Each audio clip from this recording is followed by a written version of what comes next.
Assalamualaikum warahmatullahi wabarakatuh. Alhamdulillah hamdan hamidin. Asyhadu an la ilaha illallah wahdahu la syarika la wa asyhadu anna sayyidana Muhammadan abduhu wa rasuluh la nabiyya ba'da. Allahumma salli wa sallim ala sayyidina Muhammadin miftahil babi rahmatillah adada ma fi ilmilah salatan wa salaman daimaini bidawami murkillah wa ala alihi wa sahbihi wa man wala wala hawla wala quwata illa billah amma ba'du. Ma'asyiral ikhwan yang dirahmati Allah Subhanahu wa taala, pertama kita bersyukur kepada Allah Subhanahu wa taala, yang mana Allah Subhanahu wa taala yang telah memberikan karunia nikmatnya kepada kita semua.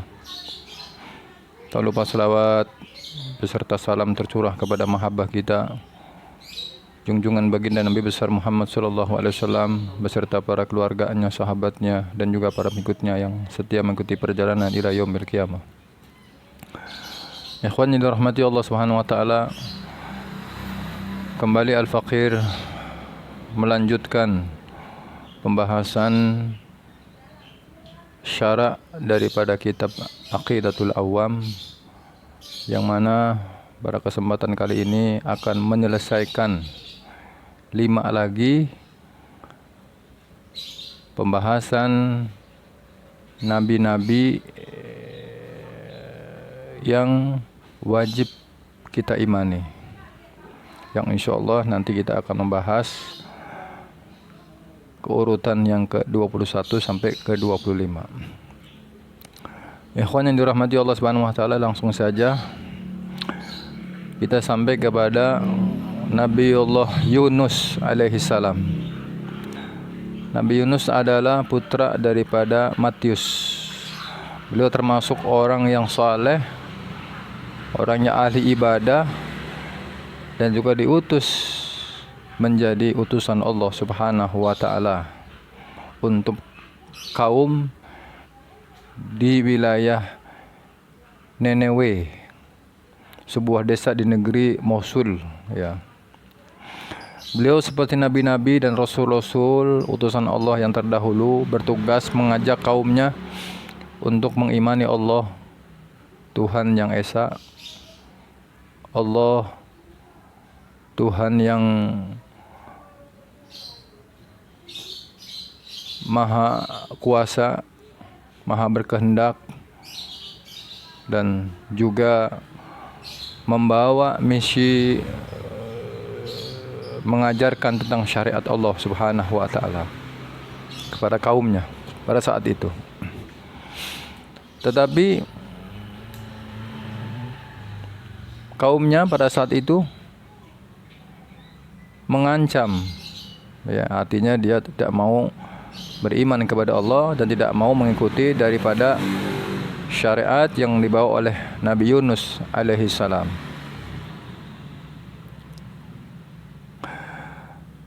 Sampai-sampai di dalam riwayat bahwa Nabi Yunus itu menunggu kaumnya sampai kurang lebih 40 hari, mendatangi kaumnya yang sedang berkumpul, mengajak untuk mengesahkan Allah Subhanahu wa taala, memberikan pengertian tentang syariat Allah yang dibawa oleh beliau. Ternyata malah kaumnya menantang. Maka di hari yang ke-40-nya Nabi Yunus meninggalkan kaumnya karena dia tidak mau kalau nanti dia akan mendapatkan azab bersama para kaumnya. Maka Nabi Yunus ikut berlayar di perlayaran perkapalan, ya, ikut kapal berlayar. Tapi Allah Subhanahu wa taala berkehendak lain. Setelah Nabi Yunus itu berlayar, yang tadinya kaumnya akan diazab oleh Allah Subhanahu wa taala, tiba-tiba kaum tersebut mendapatkan hidayah Allah Subhanahu wa taala, berbondong-bondong beriman kepada Allah Subhanahu wa taala. Lalu beliau mencari keberadaan Nabi Yunus di mana. Dicari sana kemari tidak ketemu karena Nabi Yunus sudah keluar daripada, sudah pergi ya, mengikuti daripada kapal berlayar ya, meninggalkan kaumnya. Maka berbalik justru Nabi Yunus alaihissalam, maaf ya, Nabi Yunus alaihissalam di dalam pelayaran tersebut kapalnya digoncang dengan ombak yang sangat besar, ya, sangat besar, dan kapal tersebut hampir-hampir mau oleng, ya, mau tenggelam. Maka di dalam sejarah, di antara beberapa penumpang tersebut, nama-namanya tertulis, ditaruh di dalam salah satu tempat dan dikocok. Ini jangan-jangan ada di antara yang ikut kapal ini yang kurang beres, yang kurang bagus. Maka dari itu Nabi Yunus, nama beliau pun akan masuk di dalam kocokan tersebut. Terus seraya mengatakan, ya, bagaimana kalau ada salah satu nama yang keluar nanti, ya, maka orang tersebut yang namanya yang keluar tersebut siap untuk loncat daripada kapal ini ke laut. Lalu dikocok nama tersebut, yang keluar nama Nabi Allah Yunus alaihissalam. Lalu dimasukkan lagi, ya, dianggap tidak adil, coba masukkan lagi. Kedua begitu pula, keluar nama Nabi Allah Yunus kembali.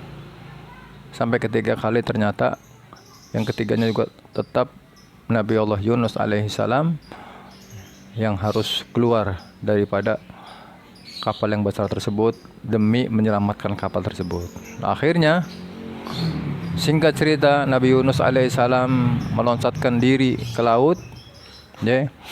Begitu sampai tenggelam di tengah laut, Nabi Allah Yunus, datanglah ikan yang sangat besar, ya, ikan nun, atau mungkin orang yang memanggil dengan umumnya orang mengatakan ikan hiu, ya. Maka Nabi Yunus dimakan ikan hiu selama, atau paus, ya, selama 3 hari 3 malam. Karena beliau orang yang saleh, seorang Nabi Allah Ta'ala memberikan hidayah, menuntun selama beliau di perut ikan hiu, di perut ikan paus tersebut. Nabi Yunus seraya memuji kepada Allah Subhanahu wa taala, mohonkan ampun kepada Allah Subhanahu wa taala dengan bacaan yang sering kita dengar, sering kita baca. La ilaha illa anta subhanaka inni kuntu minadz zalimin. Ya, terus mengulang-ulang bacaan tersebut. Maka selama 3 hari 3 malam, akhirnya Allah mengeluarkannya Nabi Allah Yunus alaihissalam dari perut ikan paus dalam keadaan selamat, ya, dalam keadaan selamat. Maka ini bagi kita yang mungkin sedang, kita ambil hikmah, bagi kita yang sedang terhimpit urusan, punya urusan yang sangat sulit, maka lazimlah, biasakanlah membaca la ilaha illa anta subhanaka inni kuntum minadz zalimin. Sebagaimana para salaf kita mengajarkan, ya, kalau bisa dibaca sebelum sholat subuh. Kalau kita baca sebelum sholat subuh, sebagaimana dijelaskan oleh Al-Habib Abdullah bin Abdul Haddad di dalam kitabnya, beliau mengatakan siapa orangnya yang membaca ya Hayyu ya Qayyum la ilaha illa anta sebanyak 40 dan ditutup dengan la ya hayyu ya qayyum la ilaha illa anta subhanaka inni kuntu minadz zalimin, jaminannya orang tersebut tidak akan keluar dari alam bumi ini, dunia yang fana ini, melainkan Allah Ta'ala matikan dalam keadaan husnul khatimah. Ya, artinya terselamatkan daripada bencana putusnya iman. Ya, orang sehebat apapun orang di dunia kalau meninggalnya nggak bawa iman, ya celaka dia, merugi dia. Ya, dan juga keutamaannya itu juga mereka yang sedang punya terhimpit urusan, insya Allah dia akan keluar, diberikan jalan keluar untuk daripada urusannya. Artinya urusan yang lagi sempit urusan, insya Allah akan diberikan jalan keluar oleh Allah Subhanahu Wa Taala. Yang berikutnya adalah Nabi Zakaria. Nabi Zakaria, beliau adalah putra Azir bin Muslim dari keturunan Nabi Sulaiman bin Daud. Beliau adalah seorang yang alim, ya, yang mengajarkan kitab Taurat dan kitab Zabur, yang juga menjadi juru kunci Baitul Maqdis atau yang kita kenal adalah Masjidil Aqsa. Nabi Zakaria alaihissalam ketika sudah tua, kurang lebih umurnya 90 tahun, beliau belum juga dikaruniai anak, putra, ya. Maka beliau seraya memohon kepada Allah Subhanahu Wa Taala di tempat mihrab. Mihrab siapa? Mihrabnya Siti Maryam. Ya, jadi Siti Maryam putri daripada Imran dititipkan kepada saudaranya Zakaria, Nabi Zakaria alaihissalam, untuk menjadi merbot di Baitul Maqdis atau Masjidil Aqsa. Ya, karena Ali Imran ini, ya, mempunyai nazar, apabila aku punya keturunan akan aku wakafkan keturunanku ini untuk menjadi merbot di Baitul Maqdis. Ternyata Ali Imran, ya, keluarga Imran ini, beliau tidak dikaruniai anak laki-laki, perempuan yang diberi nama oleh Imran Maryam. Maka dititipkan Maryam ini kepada saudaranya Nabi Zakaria. Ya, karena ini anak perempuan, jadi Siti Maryam ini dibikin tempat tertutup. Apabila dia ingin beribadah, dibuka, keluar, mungkin ingin buang hajat, mungkin ingin ada keperluan berwudu, dia keluar, nanti selesai itu masuk, dikunci lagi oleh Nabi Zakaria alaihissalam. Tetapi Nabi Zakaria melihat keadaan Siti Maryam itu, ya, saudaranya ini, ponakannya ini, terheran-heran. Setiap Siti Maryam keluar dari tempat mihrabnya, di tempat daripada tempat taruhlah rumah kecil, ya, yang dibuat oleh Nabi Zakaria, setiap dia keluar, di dalam itu ada makanan, yang makanannya aneh. Itu makanan, kalau makanan itu kalau di musim panas, itu ada makanan musim panas. Kalau di musim hujan, di musim pendingin, makanan itu ada di musim pendingin. Dan selama ini Nabi Zakaria alaihissalam tidak pernah memberikan makanan tersebut. Maka ditanya, wahai Siti Maryam, wahai Maryam, dari mana gerangan makanan yang engkau dapatkan yang selama ini makanan ini aku jarang pernah memberikan makanan ini. Beliau, ya, menjawab bahwa makanan yang aku dapatkan ini adalah dari sisi Allah Subhanahu Wa Taala. Nah, ulama menafsirkan artinya makanan yang diberikan, yang dimakan oleh Nabi Siti Maryam adalah makanan langsung dari surganya Allah Subhanahu Wa Taala. Ya, karena Siti Maryam orang yang salehah, ya, orang yang takut dengan laki-laki, orang yang sangat masalah menjaga kehormatan dirinya, Maka sampai-sampai beliau terbetik di dalam hati Nabi Zakaria bahwa bagaimana kalau aku ini ingin bermunajat kepada Allah Ta'ala, mengharap keturunan, karena aku juga kepingin punya keturunan. Terbetik di dalam hatinya bahwa dia ingin berdoa, mohon kepada Allah Ta'ala di samping daripada mihrabnya Siti Maryam. Ternyata benar. Malam hari itu beliau melaksanakan salat, lalu mohon kepada Allah Subhanahu wa taala di tempat samping mihrab daripada Siti Maryam. Berarti ini tempat mustajabah. Lalu permohonan Nabi Zakaria dijawab, diterima oleh Allah Subhanahu wa taala. Yang mana diabadikan di dalam Al-Qur'an, ya, bahwa Nabi Zakaria yang artinya akan mendapatkan keturunan, akan diberi keturunan anak laki-laki apabila nanti Allah Subhanahu wa taala akan memberikan putra kepadamu wahai Zakaria. Nanti kalau lahir anakmu berilah nama Yahya.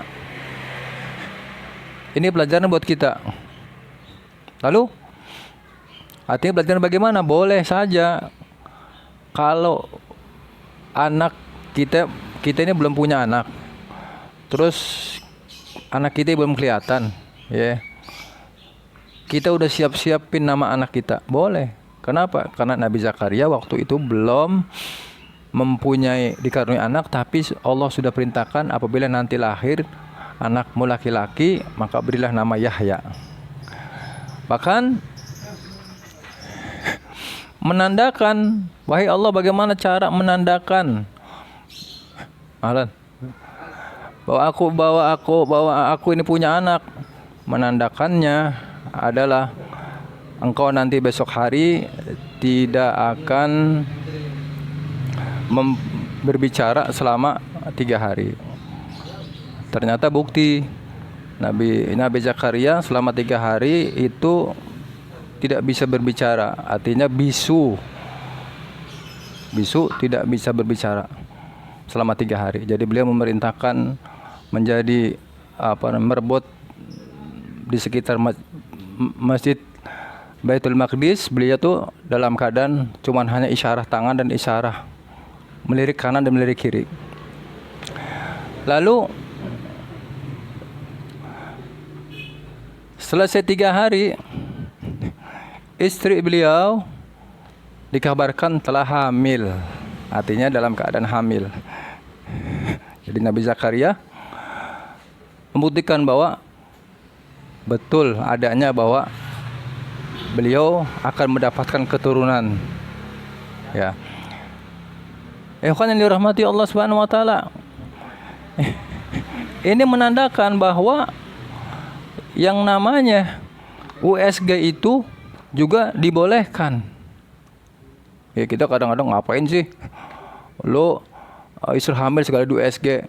Nah, USG zaman sekarang kan pakai alat, tapi USG zaman dulu di zaman Nabi Zakaria itu USG-nya dengan apa?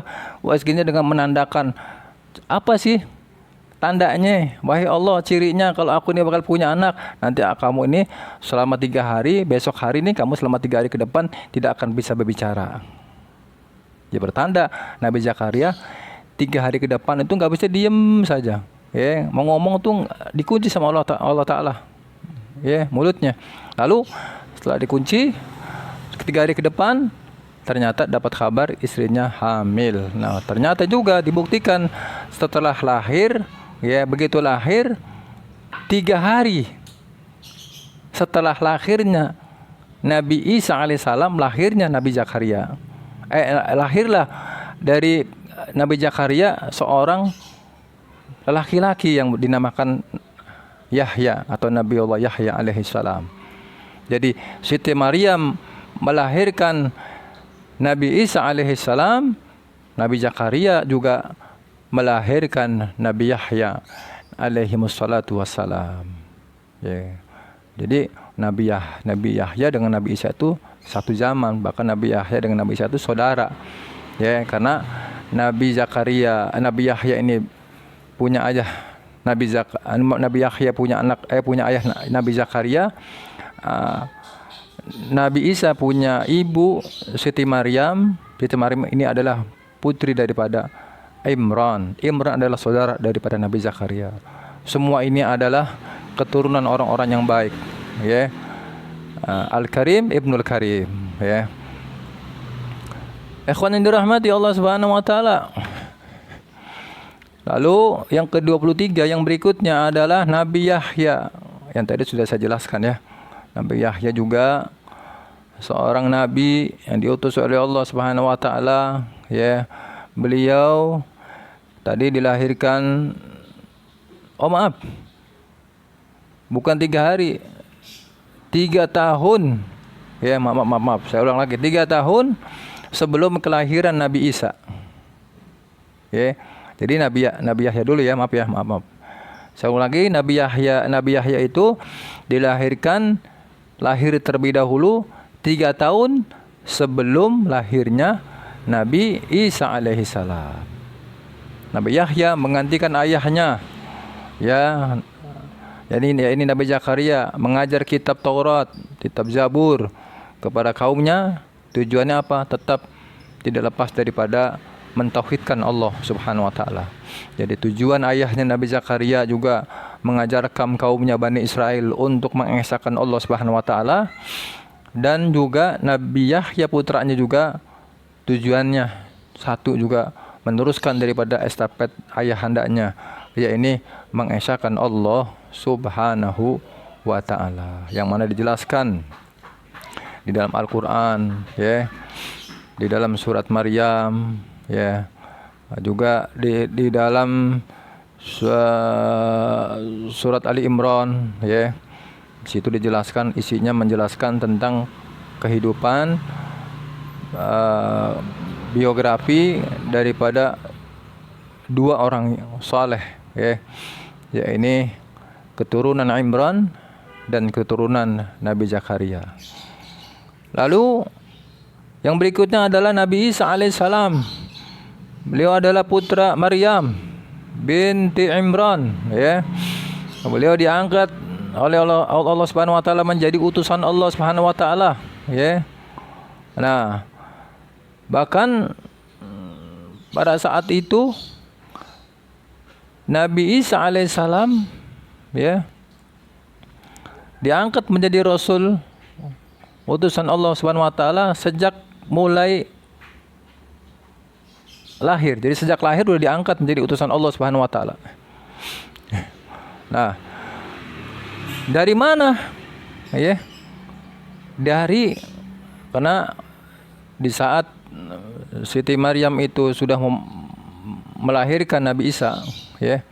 Lalu orang-orang Bani Israel bertanya, ya, apakah benar wahai Maryam, putramu ini Isa ini seorang utusan Allah, utusan Tuhan? Kata Siti Maryam, tanya saja langsung kepada putraku ini. Lalu bagaimana mereka bisa berkata, kata orang Bani Israel, sedangkan putramu ini Isa masih bayi, ya, dengan izin Allah Subhanahu wa taala. Allah telah memberikan mukjizat kepada Nabi Isa, ya, bahwa Nabi Isa menyatakan pengakuan, ya, bahwa beliau adalah utusan Allah Subhanahu wa taala, ya. Tiba-tiba Nabi Isa menjawab, sesungguhnya aku ini adalah hamba Allah yang diberikan kepada aku Alkitab dan aku menjadi nabi. Sebagaimana dijelaskan di dalam surat Maryam ayat 29 sampai 32, ya. Jelaskan perbincangan orang-orang Bani Israel dan dijawab oleh Nabi Isa alaihissalam, ya, bahwa sesungguhnya beliau itu seorang hamba Allah dan juga mendapatkan mandat, ya, ini utusan Allah Subhanahu wa taala yang nanti akan meneruskan diturunkan kembali, ini kitab Injil, ya. Lalu banyak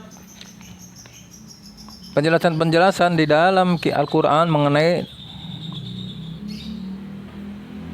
perjalanan daripada Nabi Isa alaihissalam, ya. Isa alaihissalam, sekali lagi, ya, bahwa Nabi Isa alaihissalam itu bukan anak Tuhan, ya. Nabi Isa alaihissalam itu adalah utusan Allah, ya, yang beliau juga menerima wahyu diturunkan, yakni kitab Injil kepada Nabi Isa alaihissalam, ya. Dan tujuan Nabi Isa juga sama, yakni mengesahkan Allah Subhanahu wa taala. Nabi Isa alaihissalam, ya, juga beliau katakan bahwa kami juga sama seperti kalian.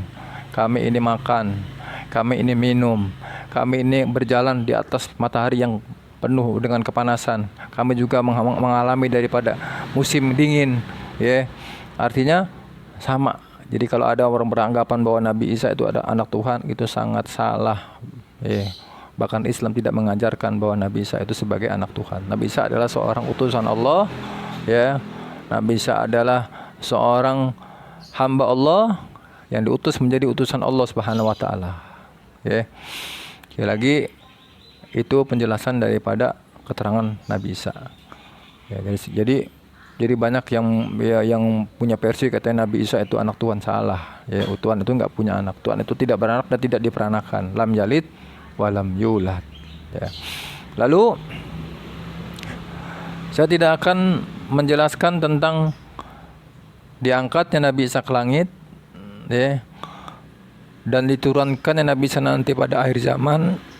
Itu nanti ada pembahasan tersendiri dalam penjelasan kitab hadis, karena saya nggak mau nanti pembahasan ini nanti artinya saya hanya menjelaskan tentang visi misi tujuan Allah Ta'ala utus para nabinya, ya, para utusannya dari Nabi Adam alaihissalam sampai ditutup Nabi kita Muhammad SAW. Tujuannya membawa misi mengenalkan manusia kepada Tuhan yang satu, yang tunggal, yang wahdaniyat, yakni Allah Subhanahu wa taala. Lalu yang terakhir, yang ke-25 adalah Nabi kita Muhammad sallallahu alaihi wasallam. Beliau adalah nabi terakhir yang diutus oleh Allah Subhanahu wa taala kepada seluruh umat manusia yang ada di alam jagat raya ini. Artinya Nabi Muhammad ini luas, ya. Bukan hanya seperti tidak seperti nabi-nabi yang terdahulu diperuntukkan oleh kaum-kaumnya saja, bukan. Nah, begitu Nabi kita Muhammad sallallahu alaihi wasallam seluruh umat manusia yang ada di alam jagat raya ini, ya.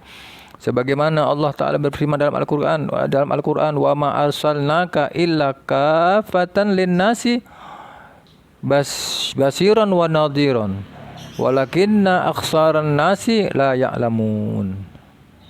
Yang artinya wallahu a'lam bimuradi, dan kami tidak mengutus kamu melainkan kamu kepada umat manusia seluruhnya sebagai pembawa berita gembira dan sebagai pemberi peringatan, tapi kebanyakan manusia tidak mengetahui. Jadi tujuan Nabi Muhammad diutus memberikan kabar gembira untuk seluruh umat manusia. Kabar gembira bagaimana? Ini loh, aku diutus oleh Allah Ta'ala membawa kabar gembira. Kalau kalian kepengen selamat masuk surga, ini caranya. Kalau kalian kepengen celaka, nih, masuk neraka, silakan nih. Ya, ancamannya ini seperti ini. Jadi Nabi Muhammad memberikan kabar gembira dan memberikan peringatan. Artinya kalau kalian kepingin selamat, nih cara menuju keselamatan, cara menuju surga Allah Subhanahu wa taala. Kalau kalian ingin celaka, ini loh. Ya tinggal pilih saja yang mau selamat apa mau celaka. Artinya mau surga apa neraka, seperti itu. Lalu Nabi Muhammad SAW juga di Quran dijelaskan wa ma arsalnaka ila rahmatan lil alamin. Tidaklah dan sungguh tidaklah aku mengutus tidaklah aku utus engkau wahai kekasihku Muhammad melainkan untuk menjadikan rahmat untuk seluruh semesta alam. Jadi utus Nabi Muhammad SAW ini untuk rahmatan lil alamin, untuk rahmat seluruh alam semesta. Kenapa? Lihat, dengan rahmat Allah Subhanahu wa taala diturunkannya, diutus Nabi kita Muhammad sallallahu alaihi wasallam, Malamnya kita, karena malam itu penuh dengan rahmat, malamnya tenang. Siangnya kita penuh dengan rahmat, siangnya tenang. Sebab nanti ada siang, ada panas yang tidak tenang. Apa itu? Panasnya neraka. Ada gelap yang tidak enak. Apa itu? Gelapnya neraka. Jadi kita ini gelap juga masih nikmat. Malam-malam gelap, masih enak. Enggak ini siang-siang ini panas, kita masih nikmat. Kenapa? Ini karena rahmat Allah Subhanahu wa taala, diutus Nabi besar Muhammad sallallahu alaihi wasallam. Binatang saling menghormati yang melata dengan yang tidak melata. Manusia yang saling menghormati yang tua dengan yang muda dengan yang lebih muda. Kita seorang anak dengan orang tua kita dengan guru kita. Itu apa? Karena rahmatil alamin, karena diutus Nabi besar Muhammad sallallahu alaihi wasallam. Jadi semua itu berjalan dengan tertib, dengan rapi. Tetapi nanti menjelang hari kiamat, orang-orang yang sudah tidak mau mengikuti ajaran Nabi besar Muhammad sallallahu alaihi wasallam, maka lihat keadaan pada saat itu sudah kacau. Matahari keluar dari sebelah barat. Apalagi hujan sudah tidak beraturan. Gunung meletus sana meletus sini. Manusianya sudah tidak lupa kepada Allah dan Rasulnya. Sudah kemaksiatan di mana-mana. Sudah dunia berantakan. Sudah kacau balau. Kenapa sekarang ini teratur, rapi, tertib? Karena Allah Subhanahu wa taala masih mengutus pewaris daripada Nabi besar Muhammad sallallahu alaihi wasallam, baik itu para ulamanya, baik itu para keturunan Nabi besar Muhammad sallallahu alaihi wasallam, baik itu masih ada orang-orang yang berdoa di malam hari, masih ada orang yang istiqomah di jalan Allah Subhanahu wa taala yang mengikuti daripada Nabi kita Muhammad sallallahu alaihi wasallam. Mudah-mudahan kita termasuk orang-orang yang tergolong mendapatkan keberkahan, mendapatkan rahmat, bagian percikan rahmat daripada rahmat Allah Ta'ala yang besar, yang agung ini. Rahmatnya diutus Nabi kita Muhammad SAW ke muka bumi ini. Sekali lagi, insyaAllah selesai sudah pembahasan secara perinci, secara tafsil, pembahasan utusan Allah, Nabi-Nabi Allah, Nabi dan Rasul Allah Ta'ala, yang jumlahnya 25 yang wajib kita imanin. Mudah-mudahan bermanfaat. Mudah-mudahan kita bisa melanjutkan atau kita bisa mengikuti daripada perjalanan para nabi dan rasul, khususnya Nabi kita Muhammad sallallahu alaihi wasallam. Kita bisa meneladaninya, kita bisa mempelajarinya, dan kita sampai akhir hayat kita tetap beriman atas nabi-nabi yang diutus oleh Allah Ta'ala, yang wajib kita imani, yang jumlahnya ada 25 nabi dan rasul, dari Nabi Adam alaihissalam sampai Nabi kita Muhammad sallallahu alaihi wasallam. Camkan ini, karena ini kita harus imanin. Jadi kalau kita enggak iman, udah siap-siap aja celaka kita. Kalau yang 25 yang wajib kita iman aja kita enggak iman, bahaya. Untung hanya 25. Coba kalau Nabi dan Rasul kan jumlahnya banyak. Nabi jumlahnya 124.000 Nabi, Rasul jumlahnya 313 ribu Rasul yang wajib kita imanin. Setiap individu seorang muslim yang dia beriman kepada Allah Ta'ala, dia juga harus beriman atas utusannya yang jumlahnya ada 25. Dan insya Allah mungkin masih banyak lagi guru-guru kita, para ulama kita menjelaskan secara terperinci. Ini baru yang saya dapatkan daripada kitab Aqidatul Awam, syarah daripada kitab Aqidatul Awam, yang mungkin sekali lagi banyak kurangnya ya daripada lebihnya. Mungkin kelebihnya akan dibahas oleh guru-guru kita yang lain ya. Sekali lagi mohon maaf bagi guru-guru yang mendengarkan daripada konten ini yang mungkin pembahasan al-faqir masih kurang daripada kesempurnaan. Itulah yang aku dapat sampaikan karena keterbatasan ilmu al-faqir, dan juga apa yang sesuai dengan yang al-faqir dapatkan di dalam kitab syarah Aqidatul Awam ini. Sekali lagi mohon maaf, dan mudah-mudahan bermanfaat. Mudah-mudahan kita dapat mengimani terus sampai akhir hayat kita, dan pada gilirannya Allah Ta'ala matikan kita dalam keadaan husnul khatimah, dan kita kelak nanti akan dikumpulkan oleh para kekasih Allah, para nabi dan rasul yang telah mendapatkan nikmat dari Allah Subhanahu wa taala. Mudah-mudahan kita juga akan mendapatkan bagian nikmat itu insya Allah. Rabbi fanfa'na bi barakatihim wahdinal husna bi hurmatihim wa amitna bi tariqatihim wa mu'afati minal fitani. Assalamualaikum warahmatullahi wabarakatuh.